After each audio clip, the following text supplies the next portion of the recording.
In the days that followed, Beleg laboured much for the good of the company. Those that were hurt or sick he tended, and they were quickly healed, for in those days the grey elves were still a high people, possessing great power, and they were wise in the ways of life, and of all living things. And though they were less in craft and lore than the exiles from Valinor, they had many arts beyond the reach of men. Moreover, Beleg the archer was great among the people of Doriath. He was strong and enduring, and far-sighted in mind as well as eye, and at need he was valiant in battle, relying not only upon the swift arrows of his long bow, but upon also his great sword and glakill. And ever the more did hatred grow in the heart of Mim, who hated all elves, as has been told, and who looked with a jealous eye on the love that Turin bore to Beleg. Welcome to Tales of Ada, where we discuss and explore Middle-earth. This is the first of a two-part series exploring the tragic tale of the children of Hurin, the sad story of Hurin, Morwen, and their children, Turin and Nienor. We will recall this tale as is told in the Children of Hurin book, instead of the Silmarillion chapter of Turin Turambar. Hurin, son of Gaudur, and brother of Hur, is often said to be amongst the greatest of the warriors of men, rivalled and probably outmatched by his son Turin, whose mother was Morwen of the house of Bel. Turin had two younger sisters, Urwen, who would actually be only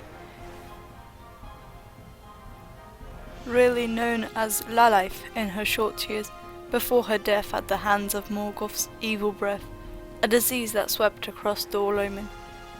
However, Turin's much younger sister, Nienor, he would never meet until they were both adults. As Turin grew up in Dolomin, one of his dearest companions was Sador, whom Turin called Labadal.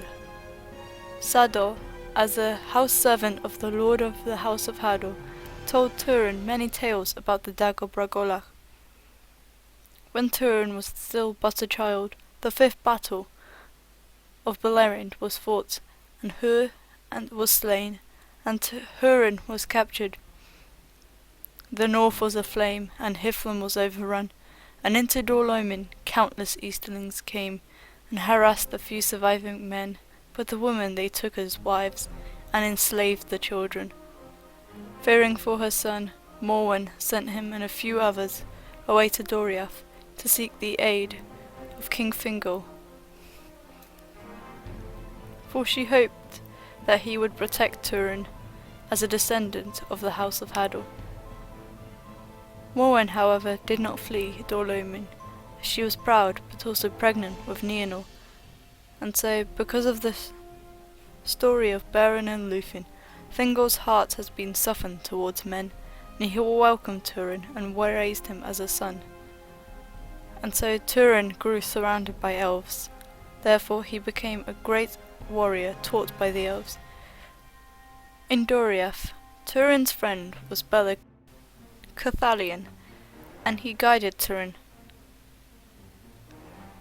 But trouble was only beginning, as in the capture of Hurin, Morgoth hoped to be told the location of Gondolin, of which Hurin knew. However, as a strong-willed man, Hurin revealed nothing, and teased Morgoth, and so in hatred and cruelty, Morgoth set Hurin in a seat overlooking across Beleriand. And then Morgoth cursed him and all his family. This crucial moment altered every family member, especially Turin and Nienor. The first time the curse of the children of Hurin really starts to take hold is when Turin reaches adulthood. He comes into conflict with a fellow elf, Saddest, who at the absence of the king and queen of Doriath antagonized Turin, and to this Turin attacked him, but was calmed by Beleg, his trusted friend. However, Saddest, with hatred towards Turin, came full armed, at him, intending to slay him. But Turin overcame him and sent him running off naked into the woods. And Sairus, in a mad attempt to leap across the stream, slipped and died. Turin then, uncertain of what to do, fled Doriath, wanting not to be a captive nor face the king. At this point, most believed Turin the murderer of Sairus. Therefore Fingal, returning, banished Turin from Doriath. But before his judgment was approved, Beleg came before the king, and with him was Nelas, a maiden who had witnessed Sairus's attack on Turin. And she begged the king not to banish Turin. To this, Fingal wished for Turin to return to Doriath, not as a captive, but like a son of the king. And so Beleg, best friend of Turin, agreed to go in search of his lost friend. For his journey he selected a black sword made by El the Dark Elf. This ill-willed blade would be of much significance later. Meanwhile, Turin, surviving in the wild, came across a group of outlaws, and due to his skill, Turin defeated their leader and took his place. Turin lived among the outlaws for many months until Beleg Cúfalinn came to him and told him of the king's pardon. Yet being proud, Turin did not want to return to Doriath. And so Beleg returned to Doriath without his friend, but in Benegroth, the home of Fingal and Melian, he begged for leave and to accompany Turin. As Beleg was away, Turin and his band of outlaws came across Mim, the petty dwarf, and in ransom of his life Mim offered Turin Amon Rún, the home of Mim and his two sons, Kim and Eibun. Mim led the outlaws and Turin to Amon Rún, and there they dwelt, but not in harmony, as the dwarfs and men were never close in friendship. This worsened at the arrival of Beleg, who wished to join Turin. Mim despised the elves, both the Nordor and the Sindar. But Turin did not permit any ill action against Beleg. And from Doriath, Beleg bought the dragon helm of Dorlomin for Turin, as an heirloom of his house. With the dragon helm of Dorlomin, Turin once again took up arms against the orcs, and his band of outlaws was feared by all of the orcs of Morgoth. The land around Amon Rún was called the Land of the Helm and Bow.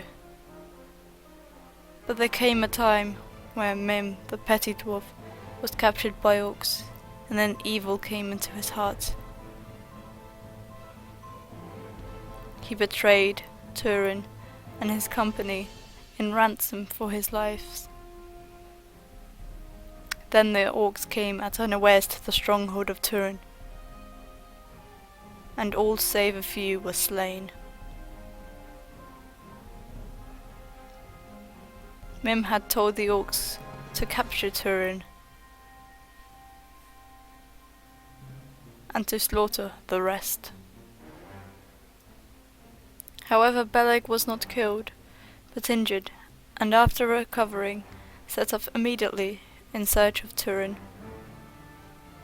After searching through the slain, Beleg tracked orcs to the northern parts of Beleriand. There Beleg came across Gwindor and escaped thrall of Morgoth, who was captured in the near-knife Adnoidiad. Together they tracked Turin, and in the night Beleg brought Turin outside the orc camp.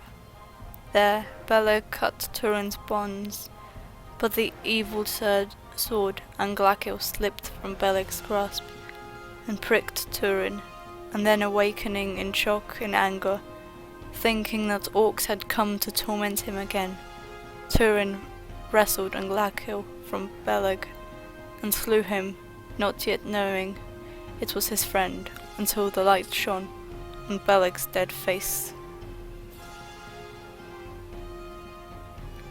And there we end this video, with the tragic death of Beleg Cuchulainn.